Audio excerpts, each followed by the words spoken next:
to snap it, and it's Trey Burton who throws caught. Foles, touchdown. Here he goes. It's Hester. Inside the 30. Hester's going to take it all the way for a touchdown. Fields stumbling, trying to cut it back. Justin Fields making magic happen. There goes Fields. Touchdown! Hurts on first down, fires downfield. It's Deshaun Jackson back in the lineup. Missed the last 7 games, and he will take it 81 yards. A somersault into the end zone. His first touchdown of the season.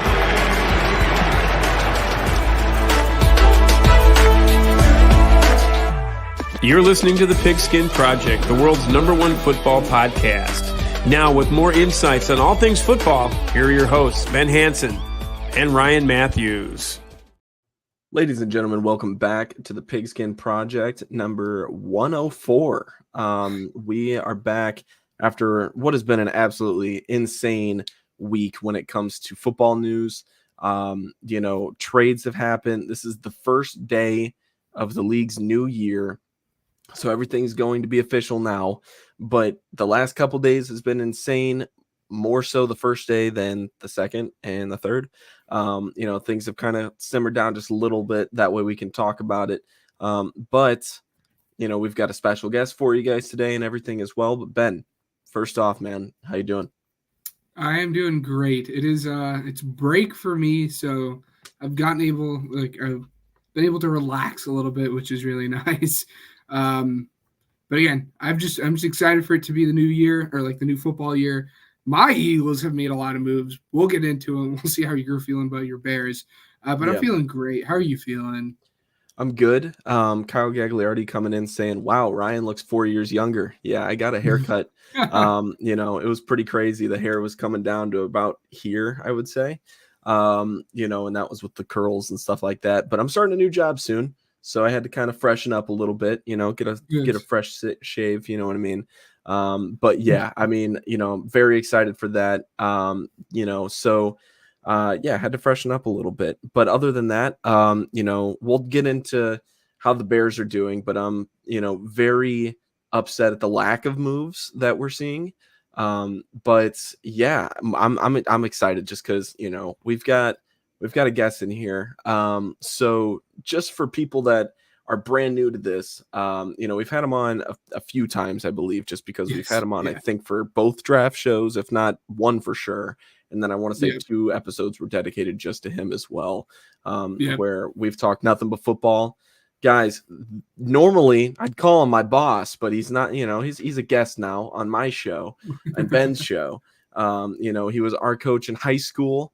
He's been coaching for 7 going on 8 years now. And he's credited for Bishop Knowles, manning the ship for Bishop Knowles' first multi-win season in 10 years, which was insane. Yeah. And we will definitely talk about that as well right as we bring him in here. He is just as big of a Bears fan as I am, and he's, believe it or not, one of the people that convinced me that Caleb Williams was the answer here instead of Justin Fields. Let's bring him in. Welcome to the show, Coach Tyler. Hey, guys. Super excited. So talk to us about Bishop Knoll real quick before we dive into everything professional football. How's the program doing? I personally haven't been in the building as of recently. I've talked to a couple of the new coaching staff guys, but how's everything looking? Because we have a new turf field coming in as well. So how's everything going? It's going great, actually. All the seniors that are graduating, they are, jealous in the fact of how many kids we're averaging of coming in the weights that they haven't seen in 7 years.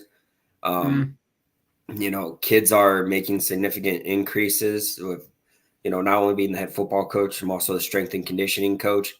So our workouts are more intense and get after it, not, lackadaisical. And we averaged about 40-pound increases on everyone's squats, with some kids going up by 50 pounds, a kid going up by 90 pounds. We've been hitting it hard. Our bench has been up by 10 plus pounds for every kid. So we're hitting that time where everyone's kind of like exhausted and tired. I'm exhausted. I'm tired. And it's just one of those, you need that long break, but it ain't happening. And then in terms of the field, the bleachers are up. Nice. In the front of the bleachers, it's gold, like the Vegas gold, kind of what you see behind me, paneling in the front. And then in between each step is the navy blue. Nice. With, I now believe we have the largest press box in the Northwest Indiana. I think it's like 80 feet long or something like that. Oh, wow. So the press box is done as well? Yeah, everything's put together on that side. They are what are they doing now? They're just finishing up a few things. The field will start working its way slowly but surely. But yeah, press box is done. It has three separate areas. You have 2 coaching boxes that you can all 3 of us could comfortably sit in. And then the middle area for media and anyone who's doing, like running the scoreboard and stuff like that, announcers. And awesome. It's pretty. It looks pretty amazing. And obviously, I'll send you a picture here and after the show, because I don't have my phone on me right now. But yeah. Are you okay? So I mean, for those of you guys watching and listening in live. So, I mean, as a broadcaster and my background as well, I have to ask on behalf of broadcasters that may potentially broadcast in the future for Bishop Knoll football. Is this heated and air conditioned as well in this press box? Because that's crucial come the end of the season. Yeah, I have absolutely no idea. Haven't been inside yet. I tried to break in today and it was locked. So dang it. Yeah. Climb the bleachers for nothing. Yeah, I do believe it is air conditioned and heated and everything. So, wow, impressive. Well, I'm excited to get down there. Obviously, we'll talk behind the scenes as far as scheduling and stuff like that. We've got stuff we've got to talk about in the very near future regarding that. But nonetheless, I'm excited to hit the ground running on it. But moving on to the professional side of things. I mean, Coach, we've been talking about Bears stuff for months and months. Like I remember me and you went out to eat during the Bears and Falcons game, one of the last weeks of the season. And I mean, we didn't really talk too much about the whole Justin Fields and Caleb Williams thing because Justin actually played a decent game. But why don't you tell everybody your stance on it and why you think so as well? Well, I mean, I'm going to be as professional as possible. Justin Fields is not the answer. This is me as a coach and a fan. And sometimes I do blur that line. And my mentor yells at me all the time. I've yelled at you all the time.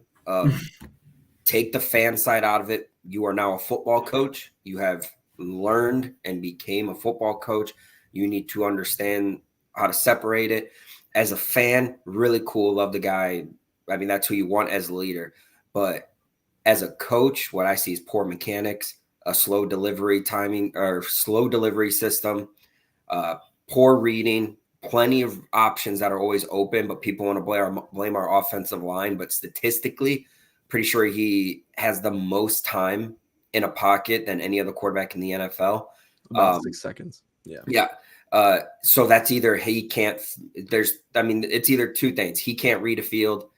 The offensive line's way better than what people say, or our receivers suck. Well, in the clear-cut instance, people aren't going to be that wide open. Sometimes you got to throw it on a dot. And then that leads into Caleb Williams, who has great mechanics, a fast trigger that it's like a gunfire that he goes, how quick he throws. And he throws in tight windows. And he puts the ball in dangerous places. And then you go, well, cool, Justin did all that in college. Well, Justin also threw to Garrett Wilson, Chris Olave. He threw to stars. Who has Caleb Williams thrown to? Give it, okay, Oklahoma. What was it? Now I don't even think Mario was. Marvin, yeah. Cool. Awesome. Threw 3 picks, I think, that year, 18 touchdowns. Then you go to USC. Your number one receiver is Jordan Addison. Good. Came from the University of Pittsburgh. But that's one guy compared to, I think we all can agree, all the receivers Justin had was way better than Jordan Addison. Yes. And then who did Caleb have this year who threw 30 touchdowns, 5 picks? A wide receiver, who might be a 3rd or 4th round draft pick. Like, he's not anywhere near to the top guys we talk about, but he throws dots. Now, that doesn't, like, I'm not knocking, Taj Washington, who made a lot of big plays for USC. Zachariah Branch, who's probably the most explosive and near Tyreek Hill wide receiver in college football. So, I mean, Caleb just has the intangibles. And I think even as a Bears fan and as a coach, you get rid of Justin, you get Caleb, and if we don't win, it'll look exactly what Justin's done for 3 years. What you get is a better upside passer. You'll have a guy that probably will throw better yards, a higher completion percentage, but it will look the same minus the running ability, and that's room to grow. And that's years he'll have with Shane Waldron and all those guys. I'm excited as well. I mean, you brought up that he doesn't have as good of a run game. I think that, Caleb's run game, definitely he's not as fast as Fields was, and, he's not as dynamic, but I do think that, I mean, he could still use his legs enough to extend a play. Yes. So I'm excited for that. But, I know towards the beginning of the season as well, because you still weren't high on Fields being the answer. I'd say probably after week 2 or week 3, after Tampa Bay, or, as soon as Tyson Bagent came up, Bagent, I started the chant of QB1. And people would say, oh, he would dominate all those teams Tyson did.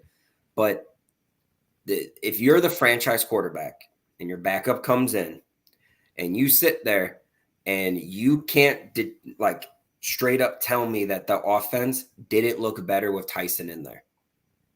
You cannot, 100% cannot say that. Tyson, he might have thrown a lot of picks. He might have, not had the best arm, nowhere near as strong as Justin's, but it did everything that what true Chicago Bear football is. They ran the ball. He hit short passes. He fit it through tight windows over the middle in a stifling defense that played great in those 4 games that he had. Yeah. Looking at Bagent and how, he operated under that offense, it was clear that he was definitely a backup quarterback, in his decision making and stuff like that. But his quick trigger at least led the offense to make it a little bit, I would say, flow better as well. So, Ben, you were wanting to say something? Well, yeah, and that's the issue. If Tyson Bagent is performing just as well as Justin Fields, then Justin Fields is clearly not the guy, if we're also acknowledging the fact that Tyson is backup quarterback. Again, this is a nice segue, and we could talk about Bears football for a little longer too. But it baffles me that, this entire time Bears fans are like, we want a 2nd-round pick for Fields. We want a 3rd-round pick for Fields. We'll even take a 4th-round pick. No one in the league is valuing Fields, and there are still Bears fans that insist that Justin Fields is the guy, and it's out. I can't stand it. It is awful. You can only give someone so many weapons. I had a young man tell me one time if he had 3-star wide receivers, and if you can throw to top college wide receivers, he'd be the best quarterback in the country. Cool, I would be too. I was gonna say. I mean, there's a special difference, and Justin's a great, upstanding man, right? No knock on him. I just don't think he's the answer in Chicago. We all hope he does great if he goes somewhere else, but there's 31 teams that don't want him as the starting quarterback. Bears, yeah. I mean, 30. It's right. Who the knows Commanders right now? Commanders. Do you really want Justin, or do you want Drake May? Try to get Caleb, Jaden Daniels, which is an exact carbon copy of Justin, probably faster and tougher, and has a quicker trigger of an arm. So what do you think about Jaden Daniels then? So let's say they trade back for whatever reason and take a haul and give Washington Caleb Williams. I know that you said that you were high on Drake May before as well. This is a very good quarterback class, but obviously we both have talked in the past as well, talking about how Justin's quick trigger, or lack of a quick trigger, I should say, leads to the downfall of this offense, or the offense that we saw last year. Looking at Jaden Daniels and how he could have a quicker trigger than that. And considering the fact that he could be what Fields is right now, does that at least intrigue you enough to where if we are in that situation, you would entertain the thought of bringing a guy like that in to see if you can maybe raise the type of quarterback that he is and hopefully get a better Justin Fields rather than just keeping the same guy that we are and paying him? I mean, cool. It would be awesome. I'm just at that mood. I just want a new quarterback, but I want it to be Caleb. But yeah. I think all the quarterbacks in this draft are phenomenal. And that's why when I look at the future, like in the years where, okay, let's stick with Justin this year. If he's not the guy, then let's just draft one next year. We'll get another first-round pick. Well, what quarterback next year is better than any of these guys now? Because I saw someone add, like, if Quinn Ewers or Shedeur Sanders were on the list, they were still on the bottom behind J.J. McCarthy, Michael Penix, Bo Nix. I like Michael Pratt out of Tulane, but he just is injury prone. So, but I like Shedeur Sanders. I would rave if he was our quarterback. That dude's dope as hell.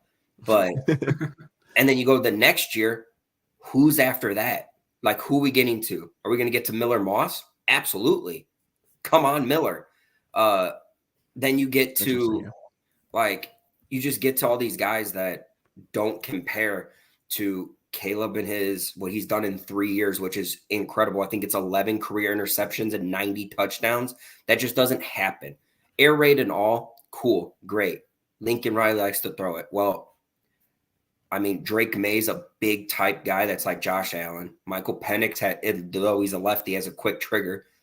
Bo Nix is Kirk Cousins 2.0, literally a carbon copy. And J.J. McCarthy, he runs better than Kirk. 100%. And then J.J. McCarthy, and all my friends will tell me he's horrible. Like all they did was run. Cool, that's a pro style offense. He is I know you're a Michigan fan, but the dude has a cannon, and he made big time throws against Alabama, and he's not afraid to do that. And when EA Sports College Football comes out and it's not opening up with JJ McCarthy signing the camera, then I'm selling the game. Hey, I'm gonna let you know that right now, by the way, just because that game's gonna come out right as we're going into summer program. It's gonna be a problem. I already told the kids that I will give them a day off. If we have practice that day, we'll move it back or something, because you don't want to go to practice either. I'm 29 years old. And best believe I'm playing college football. Nice. Yep. Love it. We're going to be right in the same boat as well. So let's talk just briefly about, so what you want the Bears to do that they haven't done already in free agency, given the unsigned free agents that we have. If there's anybody that you would like, and then who you would like them to target in the draft, maybe not in every single round, but who are your guys that you would love the Bears to draft just in general? So free agency wise, I think Sheldon Rankins, he hasn't been signed yet, has he? I don't think so. Don't think so. I will find out for you. Some of these guys, I'm not 100% sure if they've been signed. Sheldon Rankins. He signed to the Bengals. All right. Dang it, you're right.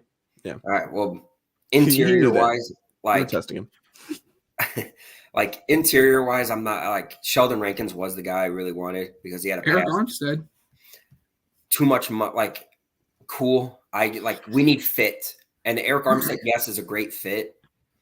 But to me, I'm not willing. If the 49ers want him to take a major pay cut, then I'm not sitting here trying to shovel that type of money. DJ Reader would be a nice big option with Andrew Billings, who played great in the one technique. We just need more of an athletic type guy. Justin Jones ain't the dude. And I know Zach Pickens and Javon Dexter are getting there, but I think we need a better 3 technique in that Bears defense. And then at the edge, Chase Young. Him and Montez were there, Washington. You can get Chase Young for not that much money with the promise of if you do what you were expected to do, getting drafted that high, we'll shovel in the money for you and being the age. I'm all about age and free agency. Like, old guys are cool, the veteran leadership, but that Bears defense is young. So why not keep that young aspect and dominate? Kevin Byard's the oldest player on the defense now, not naming like Andrew Billings and Justin Jones, who we're going to get rid of anyway for the 2 Justin young Jones guys. already signed. He's back with the Bears or gone? He's gone. Oh, he got cool. like $10 million too, which was like, oh, cool. It was like cool. way too much. Like, I Well, saw Justin Jones. It was awful. Yeah, and then you get into the draft. Like, I think Braden Fisk, 219 Michigan City dude, is a perfect 3 technique that the Bears can get in the later rounds. I don't think he's going to get drafted in the first 2 rounds, but he might. He might go back end of round 2. That's been like heating up recently, which has surprised me a little bit. Yeah, I mean, I'm cool with that. I'm also cool with Tavondre Sweat out of Texas because the dude's just a mammoth of a human being. Yeah. But he would be more of a 1 technique kind of guy, a guy who's near the center, unblockable, takes on double teams.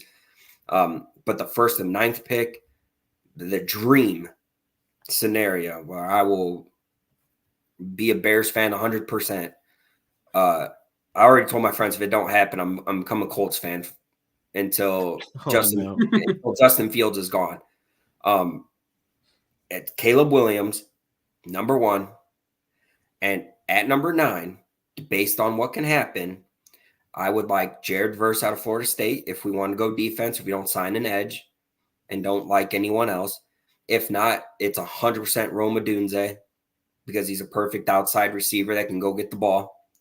Or Malik Neighbors, who just put up just Jamar Chase and Justin Jefferson numbers that no one talked about. Like him and Brian Thomas Jr.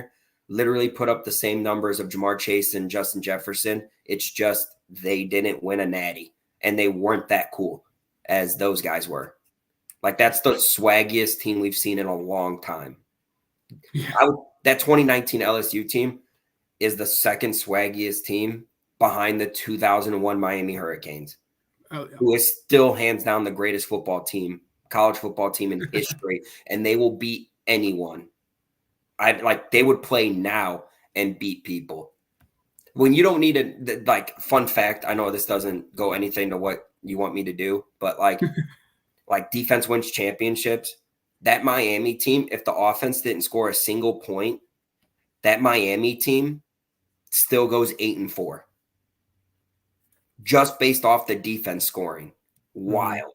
That's how you know that's really good. Michigan won the chip because of their defense. I mean, Michigan's defense this past year was amazing. Top 5 all-time defense. I mean, even if we're just looking at the stats, it's not even just like actually watching them play. Like, they won. I mean, JJ's awesome. Blake Corum's awesome. Donovan Edwards is awesome.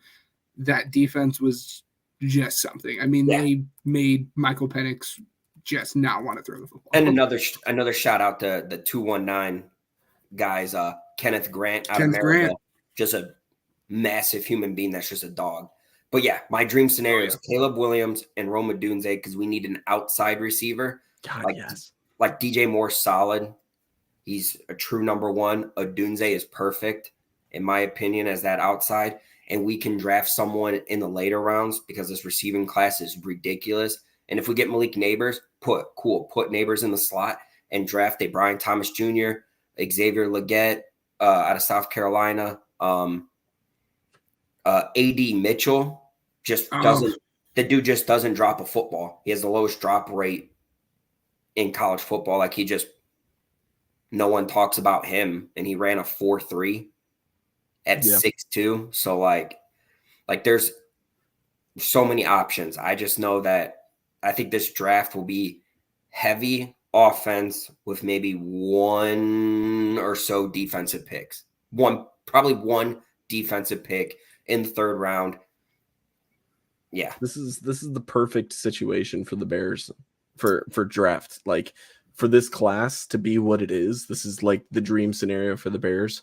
And I'm just praying that they get some kind of draft capital. I'll be honest with you, like the more that I read into it, because I mean, Ben and I talked about this all day. Right after this, I'd like to get into the, next segment, but,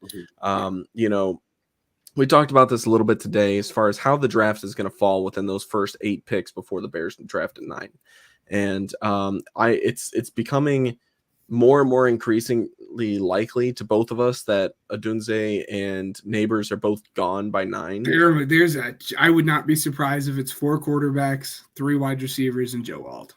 I'm just telling you right now. So something to keep track of that I didn't mention to you, Ben, earlier.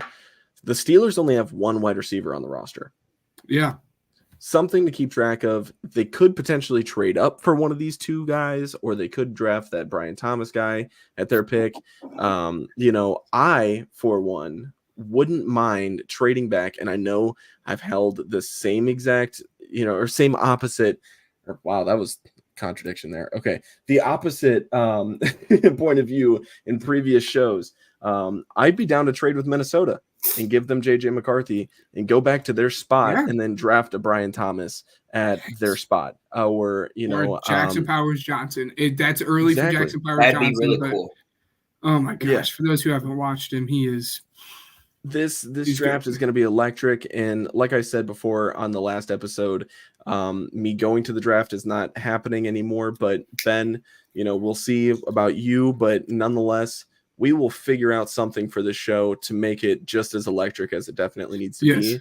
And Coach Tyler, I'll bring you on if I really need to too, because I know that we'll both be watching the draft and it'll be. I don't care, dude. I'll do it right live. I'll do it live on my phone. You guys know I love college football way more, and I'm all for it. Yes. So let's go ahead and dive in to our next segment here. Ryan and Ben bring you weekly news. All right. So my dad texted me on the side. You lost me there. He said, not trading 9 and Rome will be there, forgetting about defense. It's okay. I will say with Darnell got overpaid, and I'm sure we'll get into it. And then the other guy we'll get into in a little bit too is Calvin. With Calvin and Darnell both signing with today and yesterday, that does help your guys' chances. Because again, a wide receiver going off the board at 7 was likely. Them getting a running mate with Drake May was likely. But with them going and signing those guys, it's helped your guys' chances. Because now Atlanta's inclined to go with the Dallas Turner or Jared Verse. So, yeah, I mean, looking at this right now, right? Obviously, we'll get into free agency, like I said, but looking at this, I expect Chicago to go quarterback, Washington to go quarterback, New England to go quarterback, Arizona to go Marvin Harrison. I expect the Chargers to pick up a wide receiver, despite the fact that Ben thinks the Bowers is going off the board there at 5. I expect them fully to go wide receiver there just because Quentin Johnson hasn't panned out the way that they wanted it to be. Yeah, but I'm telling you, dude, Jim loves his tight ends. I mean, Jim, and if it's not the Chargers, everywhere he has gone, he has had his look at his time with the 49ers, look at his time with Michigan and Colson Loveland, who will probably be tight end 1 next year. He loves his tight ends. I would not be at all shocked if he goes there. Brock Bowers is that dude. If it's not the Chargers, then I expect the Giants to pick one up at 6. Just because, I mean, they drafted Jalen Hyatt last year, but I mean, can either of you guys name the other wide receivers that they have outside of Darius Slayton? Sterling Shepard. Not on the team anymore. Oh, not on the team anymore. Did you say Darren Waller?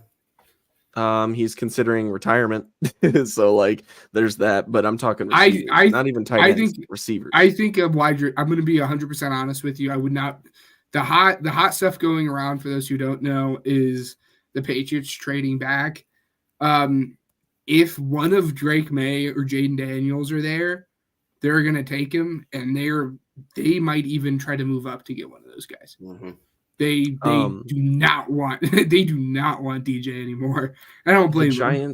The Giants wide receiver room consists of Darius Slayton, Wan'Dale Robinson, Jalen Hyatt, Isaiah McKenzie, Gunnar Olszewski, Bryce Ford Wheaton, Dennis Houston, and Chase Cota.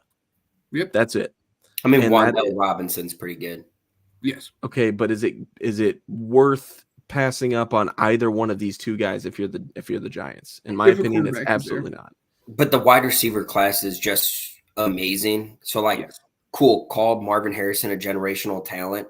Malik Nate, I spit out the fact of Marvin Harrison had 3 catches, 20 yards against Notre Dame, which I was there, by the way. I was like third row off the field. Pretty fucking awesome. Freaking awesome. Sorry. You're good. And then he had 3 catches for like 40 yards against IU. He's had 7 drops his entire career. It wasn't that he wasn't getting open. It's that Calvin records his buns. Yeah, I would just throw him the ball. Like, if that's your dude, if he's supposed to be jumping. Right. Malik Neighbors put up 180 yards against Alabama, who has Kool-Aid McKinstry, Terrion Arnold, Caleb Downs, like 180 or something like that. I don't think Malik Neighbors, I think he had 1 game under 100 yards. Keon Coleman, 6'4" freak. Johnny Wilson, 6'7" freak. Brian Thomas Jr. is a 6'4" freak. A.D. Mitchell is a 6'2". Should have had you on last week. we had a wide receiver last week. No, the show is Xavier Worthy, but yeah, no, this show is a pro A.D. Mitchell show. That's what we like to describe ourselves as. We love him. Dude, he's a dog. Let's get into free agency. Yeah. Oh yeah. So the biggest one worth the most amount of money, that we're going in order from like most amount of money to least amount of money. Okay. And we're not going to cover every single signing just strictly because, that's just ridiculous. I'm still scrolling for the amount of signings that we've had. So we're just going to cover pretty much the big ones. And if I skip out on something that you guys want to talk about, then just chime in towards the end and we'll circle back. Kirk Cousins, though, moving to Atlanta, that leaves Minnesota without a quarterback, as I mentioned before. I'm kind of cool with this as a Bears fan. He signed a 4-year, $180 million contract and $100 million, guaranteed. As much, it's bittersweet. So I just said that I'm okay with it as a Bears fan. I kind of wish that Minnesota dedicated that much money to him because I think that's stupid. He is literally, I believe, one of, if not the most profitable quarterback in the history of the NFL, and the amount of total, dollars that he has gained over the course of his career. It's been absolutely ridiculous. Not exactly who you would think of as the most profitable. I hated the move for him. So the way they structured it was really weird. So the first 2 years are 100% committed to him. The third year they have an out if they want to, but it's not ideal. And I'd be really, really surprised if he ends up playing on the 4th year of that contract. But you're going all in with Kirk Cousins, a guy who has won 1 playoff game, and you're paying him again 4 years, $180 million. And when he doesn't turn out, because Kirk is good, but again, Kirk has won 1 playoff game in his entire career, you're setting yourself back 5, 6, 7 years. You have a really, really, really good core. And last year you should have went out and you should have paid Lamar Jackson $200 million versus Kirk Cousins $180 million. You're just setting your franchise back. I understand, like, as a GM, like, you need to start winning. But when it doesn't work out, it's once that contract is over, it's going to be interesting to see where they end up going. I would have loved to see Fields in this offense for one. I'm sorry for interrupting, but I'm just saying, like, for one, obviously because I'm biased because he's from that area, but I think that this would have been a lot cheaper for Atlanta as well if they were to extend him later on. And it's a young quarterback. I don't know. I would have been really excited for this, but who knows what happens. Yeah, cool. Justin makes the Falcons a 8-win team. Kirk Cousins off the Bears. Kirk Cousins makes them a Super Bowl contender. The Falcons have one of the best offensive lines in the NFL. Oh, yeah. Kyle Pitts has been greatly underutilized. Can't block, but he can't match up with him. Bijan Robinson is that dude. Drake London, who I hated, didn't think he was good, but he's their legit number 1 receiver. The Falcons, Jesse Bates is the best safety in the NFL, and I've been saying that for years. Shout out. He's also from Fort Wayne, Indiana, by the way. that team is good, and Kirk Cousins makes them way better than Justin Fields ever could. Oh, yeah. Next up, Christian Wilkins. So he signed a $110 million deal over 4 years with the Las Vegas Raiders. This one was 82 and 3/4 guaranteed for this one. I mean, absolutely huge, way more than I was expecting. I'll be completely honest. And, I think this kind of sucks for the Bears just because they were in on him, but they weren't able to, they weren't willing to play that or pay that much money for him. I don't blame them for that, but I mean, this is also resetting a market that, the Bears needed to kind of dip in, and they couldn't do it here. Coach Tyler, what's your thoughts on this one? Oh, he deserves it. I mean, when you talk about interior linemen, like Christian Wilkins would have been perfect for the Bears, the perfect 3 technique that we need, that you put him one-on-one, he's going to win almost every time. And now you pair him up with Max Crosby, who's just damn near unblockable. Like that Raiders defense with Antonio Pierce gets nasty. And I mean, I would say the only people that are better than Christian Wilkins on inside's Dexter Lawrence and Aaron Donald.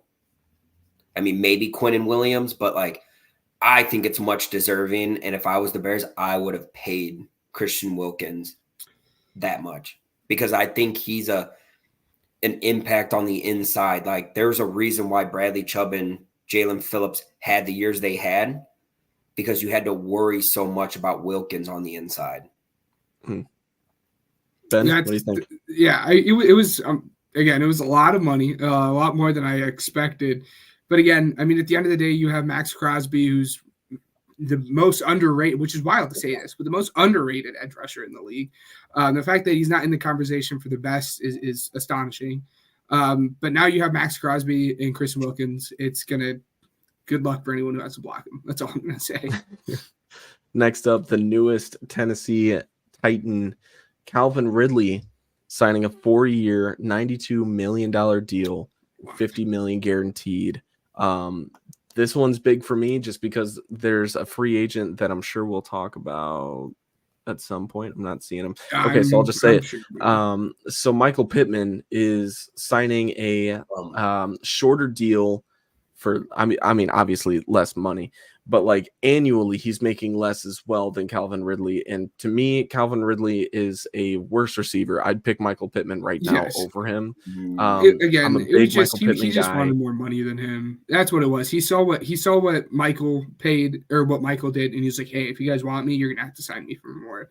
It's the nature of the beast. Coach Tyler, what do you think? Yeah. First off, I would like Ridley more than Pittman, but that's just because I argue with my buddy who's a Colts fan all the time, and I don't think Michael Pittman's good. I think Josh Downs is way better than Michael Pittman. Wow. And I told my buddy that when they drafted him, because he had no idea who Josh Downs was, I said Josh Downs is going to be your best wide receiver. Like, he's a true slot, and he's like, I love Josh Downs, but he loves Michael Pittman a lot. But Calvin Ridley, like last year being his issue, is that the dude missed a year of football. Like, if you miss a year, you're going to suck. Like, you're not going to have that. Like, now with Will Levis, you still have D-Hop. Like, I think I wouldn't pay that much for him at all. Obviously, Pittman deserved the money way more than Ridley. But I don't want – like, I wouldn't have paid Ridley that much. I would have gave him a 1 to 2 year deal and be like, hey – if you want to be in our future, you got to show us some way better than you did at Jacksonville, because you had a lot of drops and didn't do what you thought you were going to do and what everyone said you were going to do. That's fair. Then next up, we've got Jonathan Greenard going from Houston to Minnesota.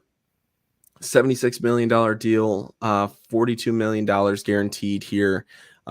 So, I mean, Minnesota, I believe, getting a pretty decent edge rusher to replace Danielle Hunter on that edge. But, I mean, at almost 27 years old, you can't really fault them for that. Ben, what do you think?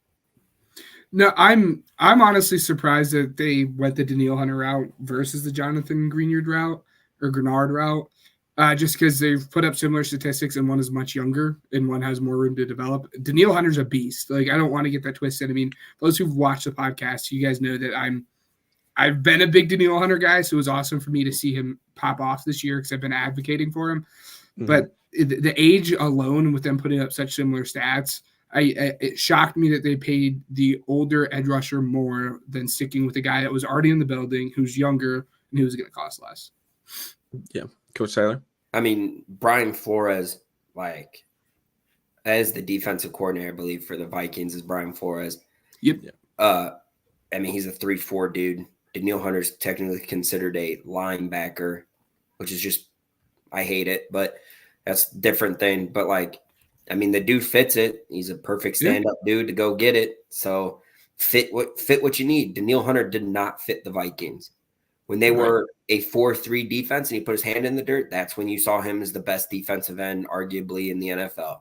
You told him to stand up. And there is a big difference, whether people want to believe it or not. There's a big difference from standing up and putting your hand in the dirt.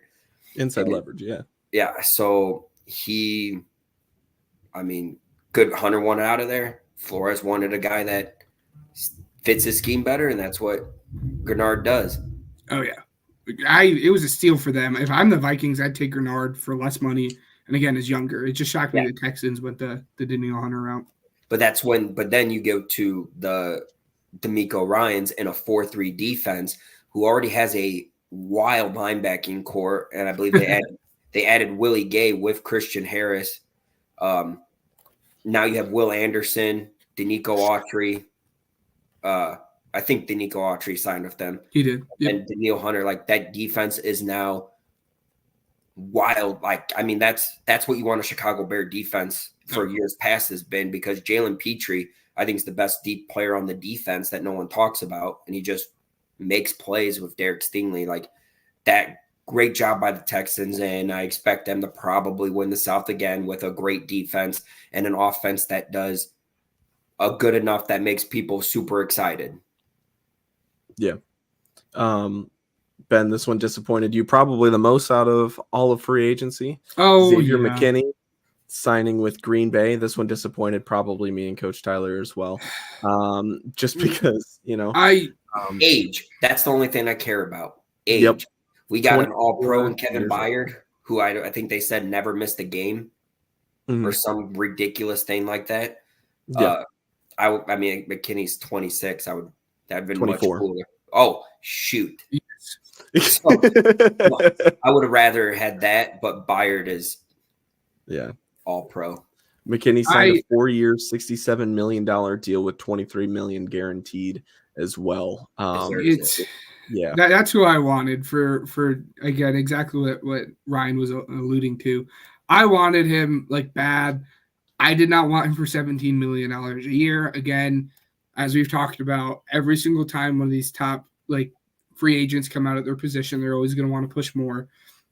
And the very first thing I said, and I'm so happy you mentioned the Jesse Bates thing, Coach Tyler, because Jesse Bates isn't even making what he's making. It was $17 million a year. He's a good player. He's not $17 million a year. And the way they structured it is $25 million in the first year. I wanted him. I did not want him for $17 million a year. Yeah, the best three safeties in the NFL, in my opinion, for years has been Jesse Bates, Justin Simmons, and Kevin Byard. Yes. Kevin Byard this past year has fallen off, but I would agree in general, yes. But he's 30 years old. Yes. They're all getting old. He went through 2 different defensive schemes in the same season and went mid-season to the Eagles. So, can we give him the benefit of the doubt here, please? I will say this. In terms of defensive schemes and being a safety really doesn't matter. Like, you just have to be able to go make tackles, which he does, and you got to be the dude that can patrol center field. Yeah. Like, whether you're single high or too high, you still do He's exactly what Eddie Jackson didn't do in Chicago. So that's why I'm excited. Eddie's whether he was good in Philly or not, let's just say, hey, guess what? He's a healthier, better safety than Eddie Jackson was. And that's older. Enough to get me. Isn't he older than Eddie? He's like 30 years old or something. He's 30 years old, yeah. Yeah, Eddie's a guy that just goes 50 yards back and says, hey, watch the guy that's wide open, and just lets him catch the ball. And Byard's like, no, I'll actually run and go get him. Like, Eddie Jackson's the guy that gets hurdled in all the highlight videos. Eddie's the dude that you don't see on the screen and never see him on the screen. Like, he's just awful. Yeah. Sometimes I don't even know if he's hurt or if he's actually playing. It's just kind of like, oh, okay. Bryce Huff signing a 3-year, $51.1 million deal with Philly, $34 million guaranteed. Ben, you're getting your edge. I mean, what are you thinking? Getting the edge. This is really interesting because the rumors the last couple of weeks have been swirling that both Reddick and Sweat have been on the trade block. And obviously, you're paying this guy this much money. It's all but certain that one of them is gone. Rumor still has it that both of them might be gone. I would really not enjoy that. But Sweat put something out today that how like he's gonna miss his fans and everything. So I think it's gonna be Sweat. I like Huff. Huff is now the highest paid non-quarterback undrafted player in the history of the NFL. It's like, good for you. You go get your bag. It's fun. He's a good pass rusher. I'm scared about how he holds up against the edge. He's only played like 46% of the snaps because he can't kind of set the edge. But it'll be interesting to see what this means for the rest of the defense for the Eagles.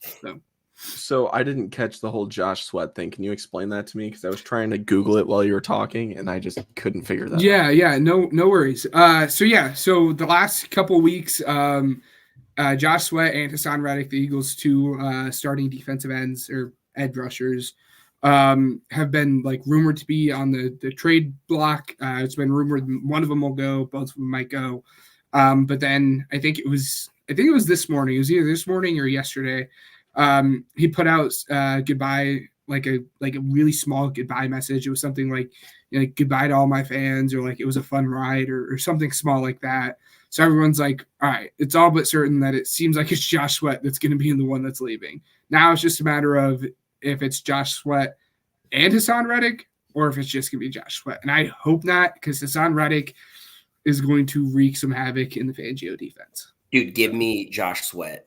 I'll trade you Justin Fields straight up to be your backup quarterback for Josh Sweat. No. And I'll give you a 6 and a 7th. 6 and a 7th and Justin Fields for Josh Sweat. I bet you would like that. Hey, if the Eagles trade for Justin Fields, they got two of the same quarterback. Oh, yeah, there you go. No, but I mean, his rumor price is like a 3rd and a 5th right now, which makes sense when you look at what Brian Burton's went for. So next up we have Danielle Hunter. He signed a 2-year deal worth $49 million with Houston. 48 million guaranteed. 48 million guaranteed. So good for him. I'll let you guys kind of stew on this one real quick, and then I will be right back. Just a second. Yeah. I mean, we already talked about that one like a decent amount there. I like Danielle Hunter. Again, at one point in time, he was considered like up there in the top end of like edge rushers. I think that it was more of a win now move. He's old. I think he's 31 years old. It's going to be really, really fun to see how he's going to produce in the D'Amico Ryan defense. But again, I would have stuck with Jonathan Grenard and called it a day, but that's my opinion. See, I just think like, to me, Danielle Hunter, I mean, in 2018 and 2019, oh my gosh, 14 and a half sacks both years. Yes, he put up 16 and a half this year. Yeah. But he fits in a 4-3 defense exactly how you want it. When you look at those type of guys that can seal the edge, be run defenders, Danielle Hunter and Will Anderson, I don't know how you look at the South. I mean, like, God bless CJ Stroud don't have to go against, like, he'll go against him at practice, but never in the game. Yeah. Trevor Lawrence, I mean, it's going to be running all day, and I love Trevor Lawrence. Anthony Richardson's probably the only quarterback that might get around them. But he's just like, they're going to wreak havoc in the AFC. And I'll pay, like, again, what is he, 30? I think he's 31. Or 29. Oh, he's 29. All right. Yeah, 2 years, you get him to 31, and then you draft a replacement or sign a replacement after that time. I think that's perfect. And Texans just got, I think, A whole lot scarier. yeah, and that's crazy to me.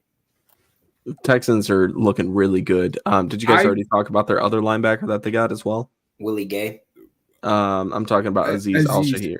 Oh, and I wanted Aziz. That's who I wanted as my linebacker. And we hired the Titans linebacker coach.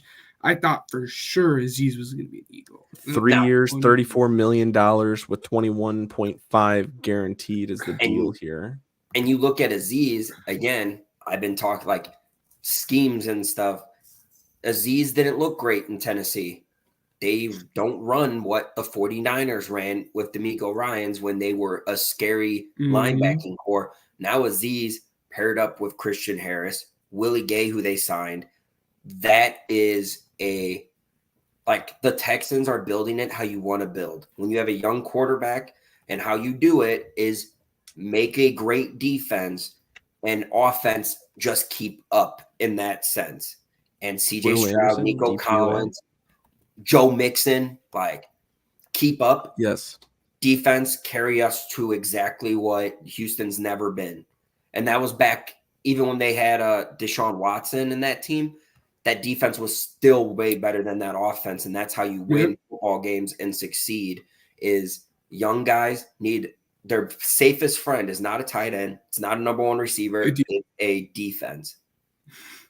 So I'm just going to hit on, I want to say probably about 4 more players or 5 more players here just because of time and everything. So Ben, you wanted to say real quick. The one last thing I wanted to talk and speak about on Danielle Hunter was honestly the Bears. I thought the Bears were going to be the leader in that clubhouse for him. And when I saw the name came across the screen, I saw Danielle Hunter signs a deal. I'm like, had to have been the Bears, right? Shocked me. I'm just shocked that Poles has not spent any of that money in free agency. I was so mad about that. But anyways, so moving on to the biggest division rival we have, they signed Josh Jacobs. Green Bay did 4 years, $48 million with $12.5 million guaranteed. All right, call me crazy. They released Aaron Jones, and I'm not as scared anymore about the running back position. I'll say it.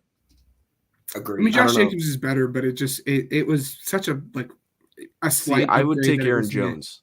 I'd take Aaron Jones over Josh Jacobs right now.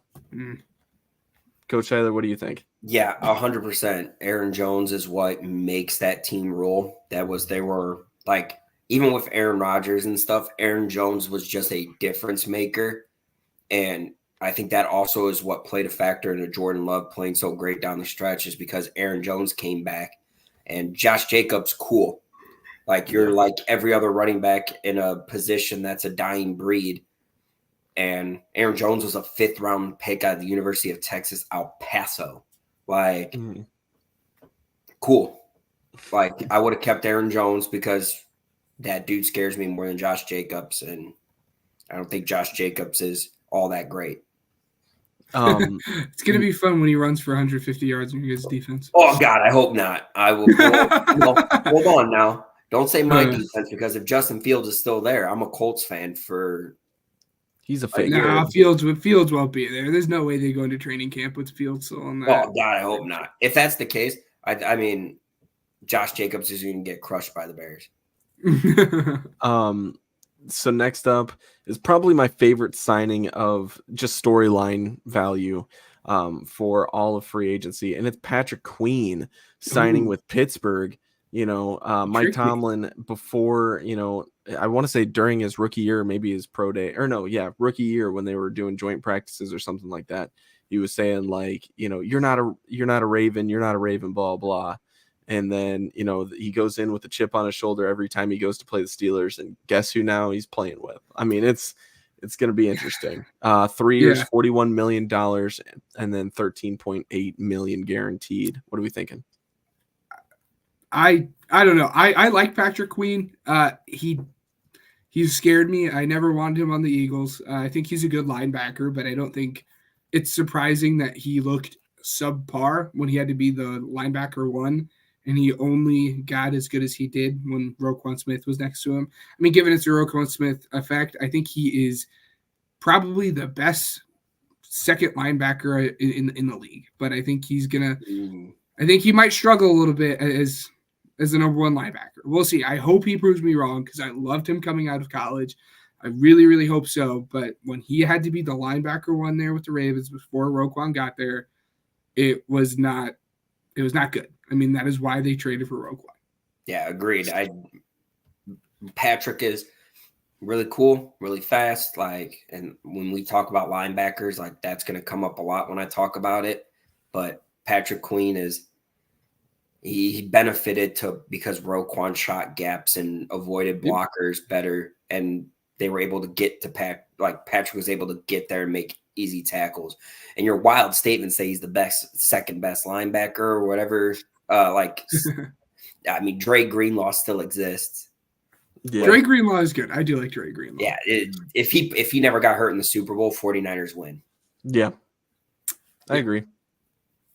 Next up, so Ben, you were very excited. This is where I thought you were going. This is where I thought you were going. I was a little bummed out, but now I'm not. Saquon Barkley signed a 3-year, $37.75 million deal with $26 million guaranteed.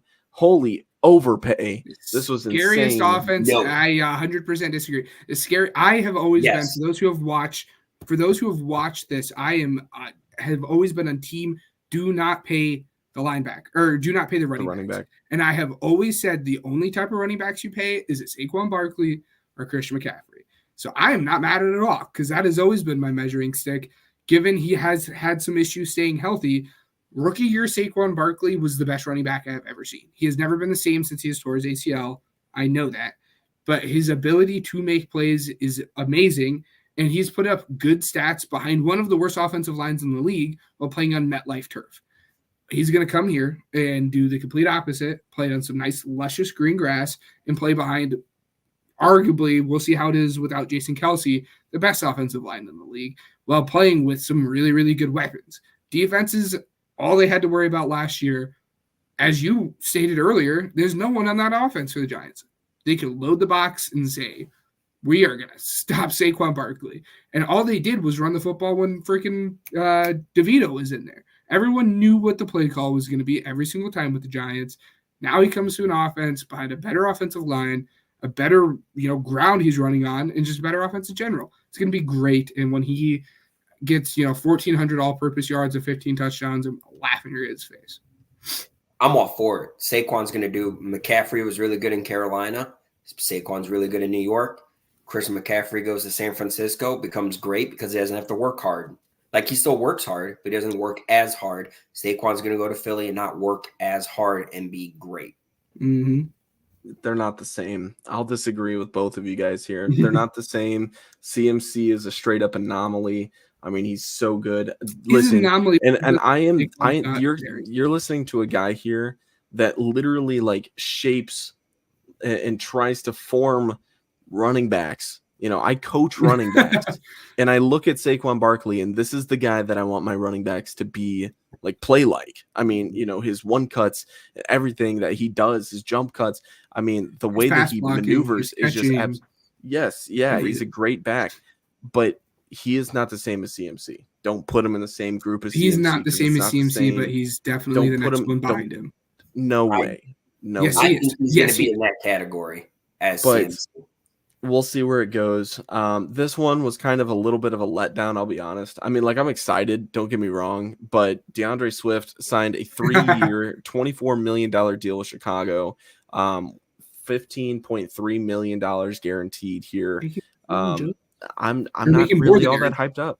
I mean, I'll be honest with you, this is kind of a letdown just because the dude's only had one good year, and when it comes to offensive efficiency, he's right up there with Khalil Herbert. So we have that guy, and we don't have to pay Khalil Herbert yet. So why would we get two Khalil Herberts? It doesn't make too much sense. He's better than Khalil Herbert, but I agree. It didn't make much sense. Swift is like Kenneth Walker in Seattle, what Shane Waldron had. Kenneth Walker is more of a downhill type of guy, and Swift was kind of like that in Georgia, and he just hasn't been utilized like that in the NFL.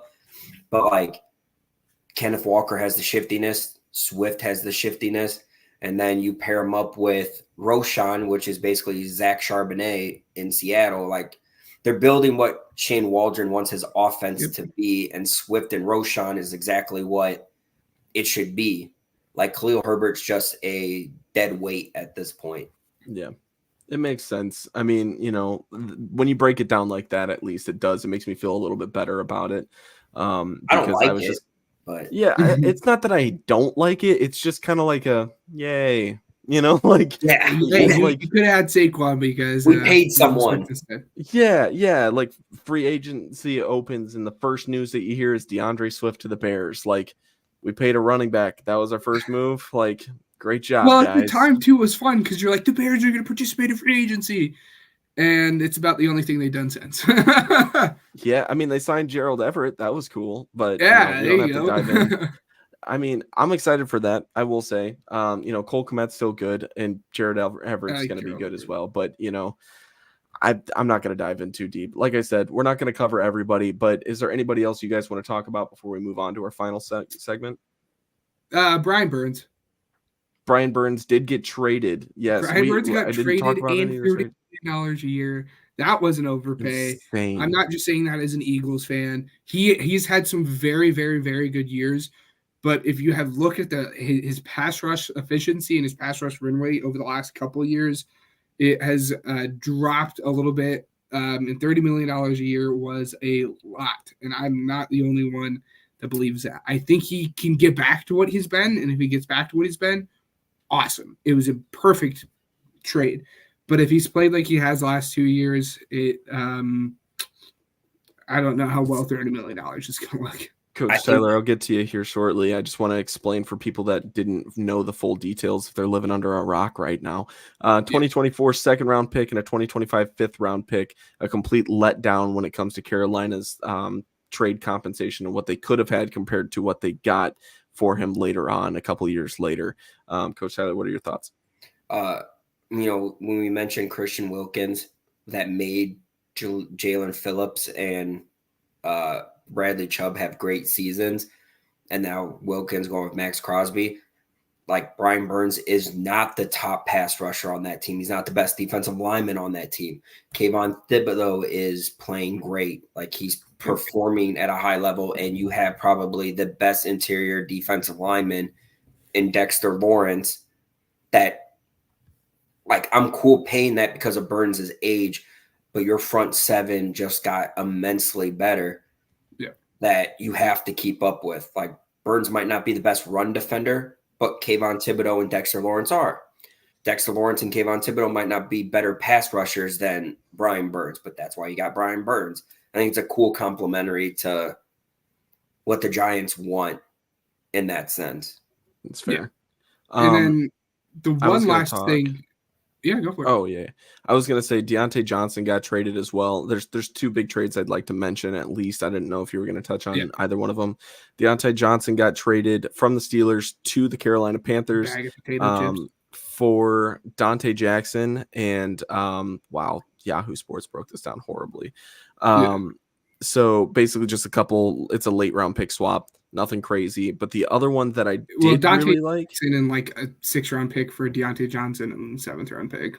Yeah, the biggest one that I think this is gonna play in huge is Jerry Jeudy got traded to the Browns, and it was a 5th and 6th round pick for Jerry Jeudy, and that receiving course is, good. That's really good. So I'm excited to see how that ends up in, Cleveland, just because Jerry Jeudy in the locker room, I haven't really heard great things about, but we'll see how that goes. But the last thing I wanted to mention as well is that Deontay Johnson to the Panthers was a 1-year rental as of right now. They haven't extended him, but he's in the last year of his extension that he signed with Pittsburgh.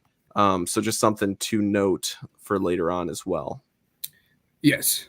And then Carlton Davis got traded for a 2nd and a 5th as well. He went from the Bucks to the Lions. And then you talking about the best defensive tackle in the league reminded me.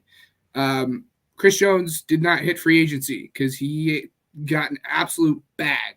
The second highest paid defensive tackle or defensive player in the NFL, only behind Bosa, and now the highest paid defensive tackle in the NFL. And he just beat out Aaron Donald for that.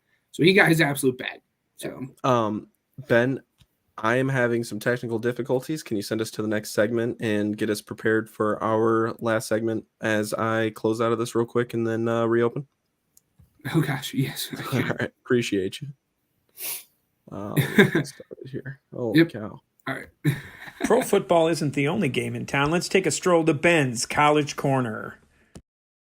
Yeah, so we still have encouraged drop for that, guys. So we're going to go ahead and do this.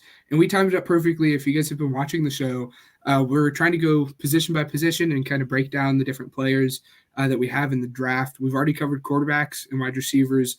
Like I said, I don't think we'll be able to get to every position just because of the time and everything.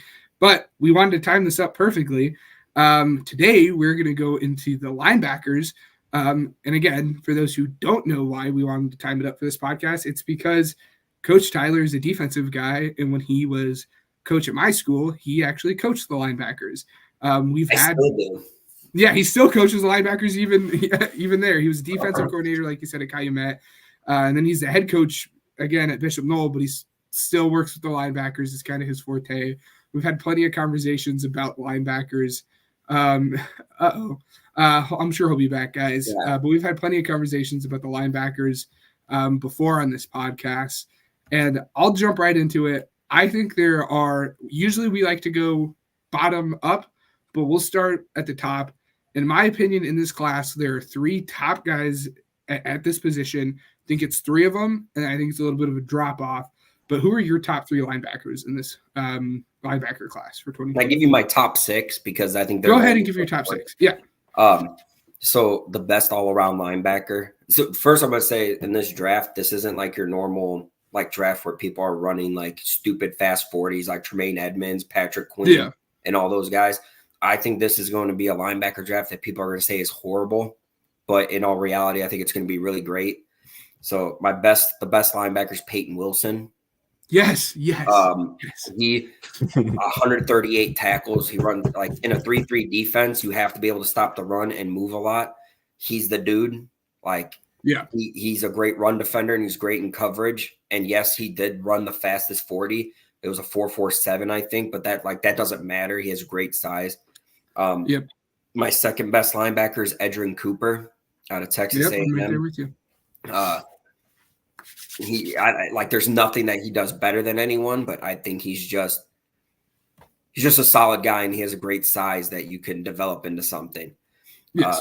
My third best is Junior Colson out of Michigan.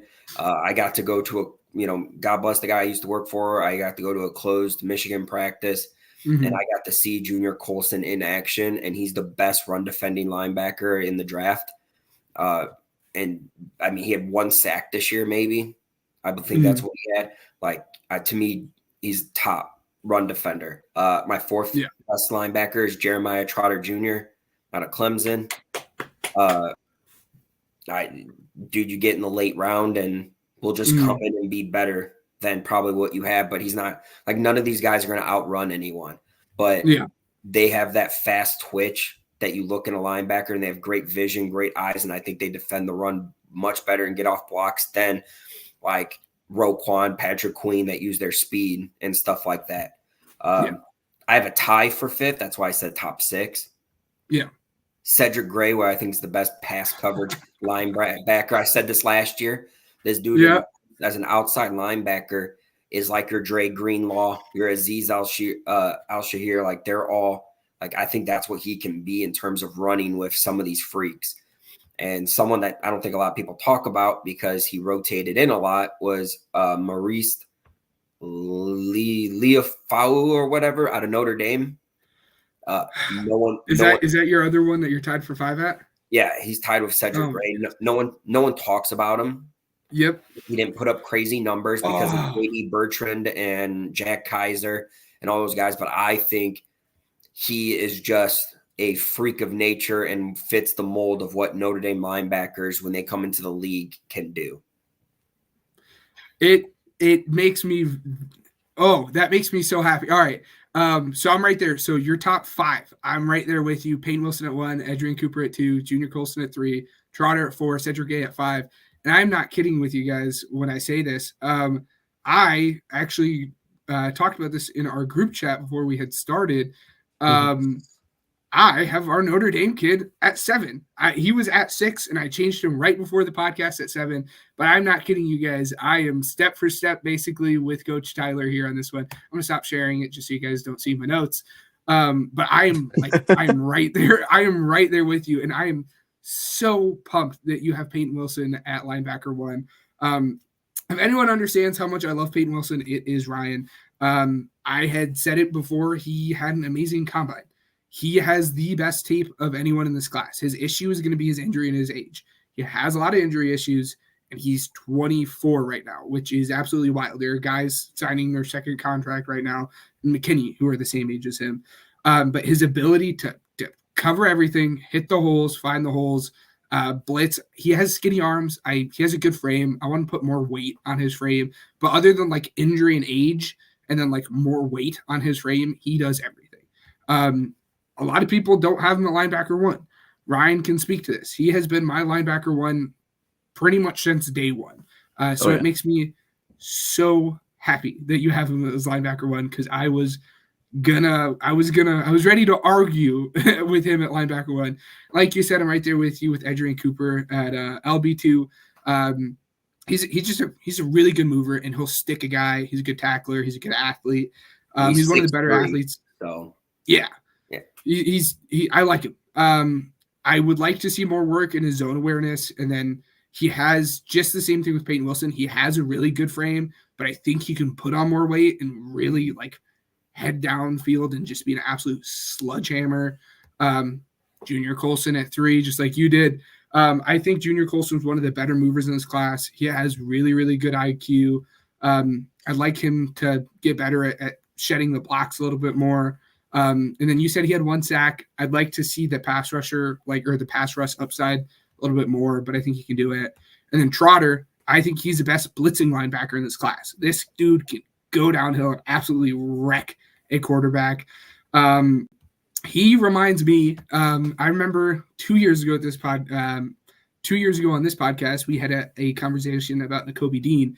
Trotter reminds me of a harder hitting Nakobe Dean.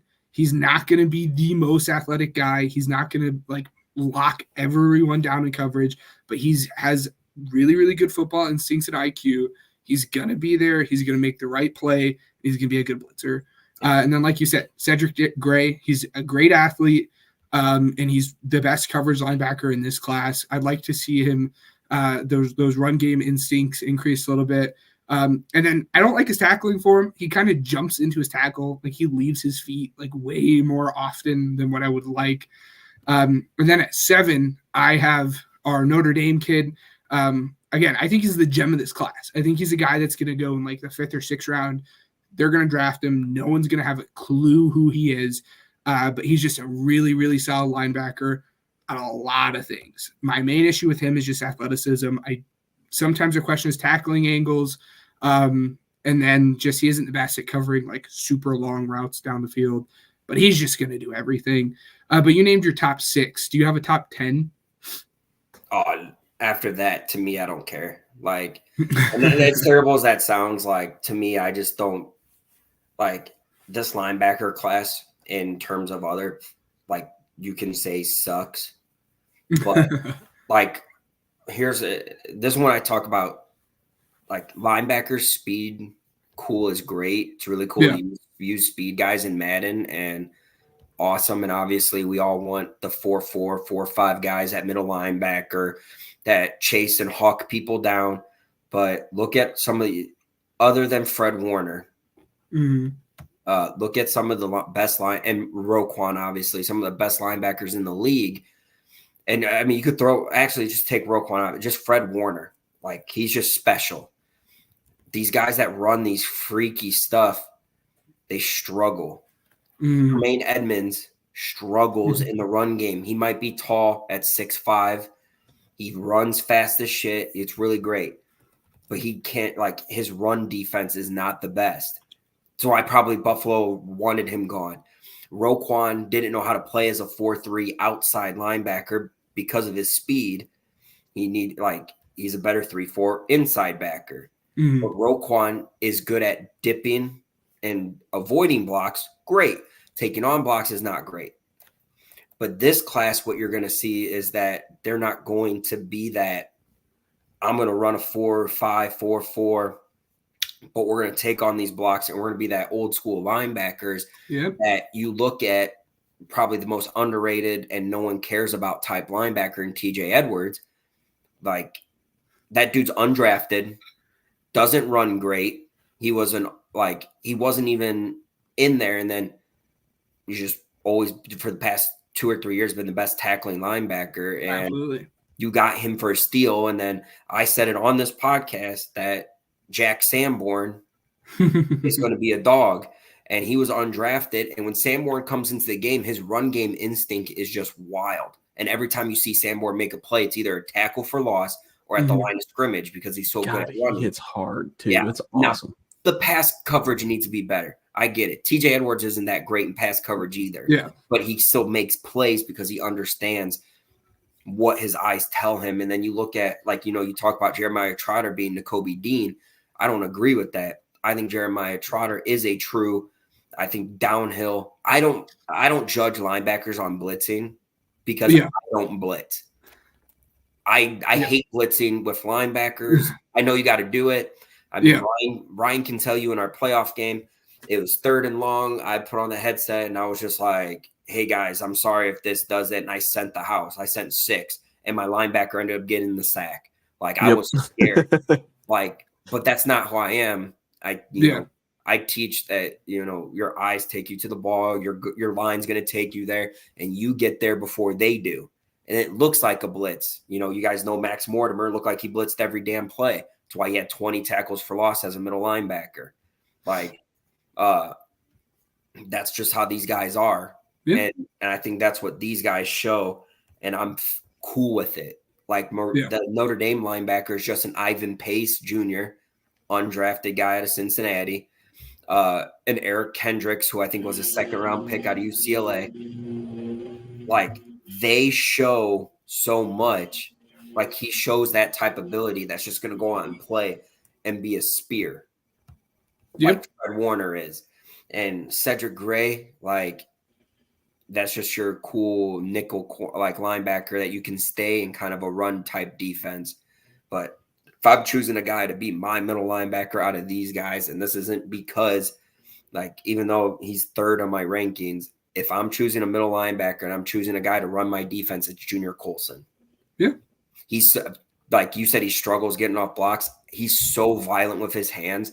Watching him at that practice I was at, and him hitting that damn bag echoed through that amazing indoor field, indoor facility they have. He's so violent with those hands.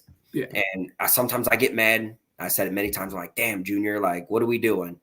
But then you heard many times, heck yeah, Colson, you're stellar. And I don't think you're going to see a linebacker draft class this bad that's going to be so good. Yes. And I say bad because everyone thinks it's bad. Everyone, yeah. But I think it's going to be one of the best because it's old school, and they're going, and these guys are going to be natural. I think they're just going to naturally fit in defenses, because as soon as you get to next year, you have Harold Perkins, who I think is should be the best player in college football. But they wanted to make him like Micah Parsons, and I hate that so much. So that's my take on it. No, I'm right there with you. Again, it's so much more important for these guys to have the football IQ and have a fast processor versus being fast physically. I don't, if those are, and I know the linebackers that you like, if you have not watched Tommy Eichenberg, I would do it. I think you're going to, if you haven't already, I think you're going to really, really like Tommy Eichenberg. He's my LB10 in this. He's not the most traitsy guy, but he has really, really good run instinct. I am worried about his ability to make plays like on the outside of the tackle box there, just because he's kind of slow. But Tommy Eichenberg seems like a guy that's right up your alley. Tommy Eichenberg is I think a worse version of Jack Sanborn. There you go. I think like to me, Sanborn is like Tommy Eichenberg's going to go undrafted probably. And then you're going to get him into camp and you're going to be like, wow, if we can just give him that little step to it, he's a plug and play, because the linebacker position no one cares about. And I don't know why. It's one of those that's like, hey, cool, we just get someone there because they couldn't play anything else. But like we've seen defenses when you don't have a linebacker. Mm-hmm. Like this is like linebacker so important, and it changes a defense so much. And if you don't have those backers, that sucks. And you can tell other than just plug and play guys. And that's something that my friends still don't understand. And I'm super biased at the position, but talking about Bishop Knoll real quick, Ryan, imagine if we didn't have Julian at middle linebacker. Dude's a beast. I'm excited for him. I mean, he's only played 3 years of football, and he had 114 tackles, 12 tackles for loss, 5 sacks, 3 fumble recoveries. Now, I'm going to give you an opportunity to brag as a coach as well, because what did he do prior to that? Well, they decided not to keep stats. Oh, I see. For okay. years. Okay. His freshman year, I mean, he missed a lot of tackles. And he missed a lot of tackles with me. I'm not saying like I'll brag. He's not about the perfect player, but yeah, he does really good. I'll brag that I'm the best linebackers coach. Blah blah blah. Like I stand by that. I said it at Wheeler. I mean, Brad Murray, Anthony Traficani, Max Mortimer. You can't say anyone was better than those guys on those defenses in my 4 years at Wheeler. At Calumet, I had Alexander Ponce, David Flores, Demetrius Maynard, and you can't say that anyone was better than those 3. Like when I have a opposing coach say, is Alex is number 9 playing, and I say no, and the sense of relief in their face was like crazy. To Julian, like my middle linebacker now, like he needs so much work, but it's crazy that the jump he made and that everyone watched. Like, imagine taking that out of a defense and putting someone else in there. How much it makes an impact, and that's not saying Julian's not our best football player. I don't even think he's our top 5 best player on our team. But he puts in probably top 5 effort, though. I will say, like just putting him up there, he's like taking him out makes a big issue. So. It's just linebacker means so much to the game of football that no one cares about. It's huge for sure. Yeah. Well, I think that's it for this week's podcast. Unless Ben's got another comment. Yeah. So I try to give you guys 10. I won't go super in depth on them. My 6th linebacker, like I said, I already went over my 7th. That was a Notre Dame kid. My linebacker 6 is a kid out of UK, University of Kentucky, and Trevin Wallace, smooth mover.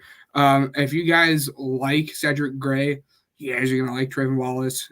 He's going to go a little bit later than what Cedric Gray is going to get.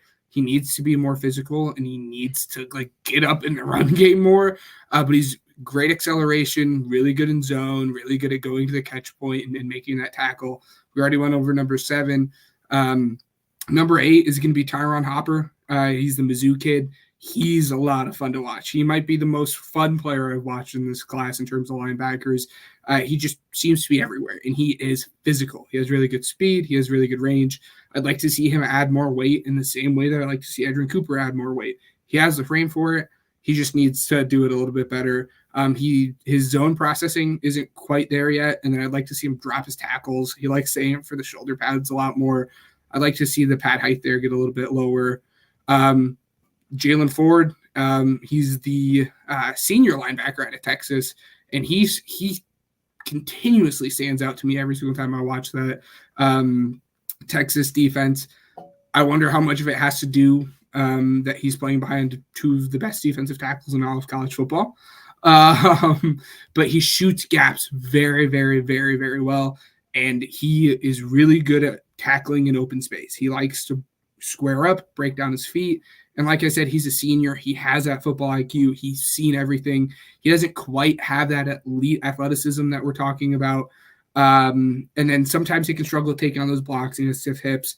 But he's going to be a 2-down backer, and he's just going to shoot every open gap he's going to see, and he's going to get your tackle for loss. Is exactly what Coach Tyler was hoping for. And then Tommy Eichenberg, I talked about him. And then just a guy I won't go too much into detail on because, like we said, we're going to wrap it up. Just a sleeper guy for you guys to watch. He might go undrafted. He might be taken in the 7th round. But Trice Knight, he is actually out of UTEP, and he is a lot of fun. I wish he'd be a little bit more physical, but I won't go into detail on him. But if your team drafts him, just know he is actually good. You guys might not know anything about him. But you guys can come back to this podcast and say, hey, at least someone's talked about him. So, Coach Tyler, thanks for coming on. Do you have any other comments or, anything else to say before we let you go? No, I love coming on here. I can talk for days. So yes. All right. Well, if you want to stick around, we'll talk after the show and stuff like that as well. But that'll do it for this week's episode of the Pigskin Project. This is an all-time high for viewers. So if you guys liked what you guys heard tonight, please, give us a follow, leave some suggestions and stuff. It's going to be a long off season. So, we're up for any kind of suggestions or, a little bit of critiquing it goes a long way. And then, obviously we've got all of our socials on the bottom as well. If you'd like to show some support, please drop a follow down there. Otherwise, we'll see you guys next week. We'd like to thank Uppercuts Grooming, Spotify for Podcasters, and Regional Radio Sports Network for helping us grow as a podcast. And until episode 105, we will see you guys next week.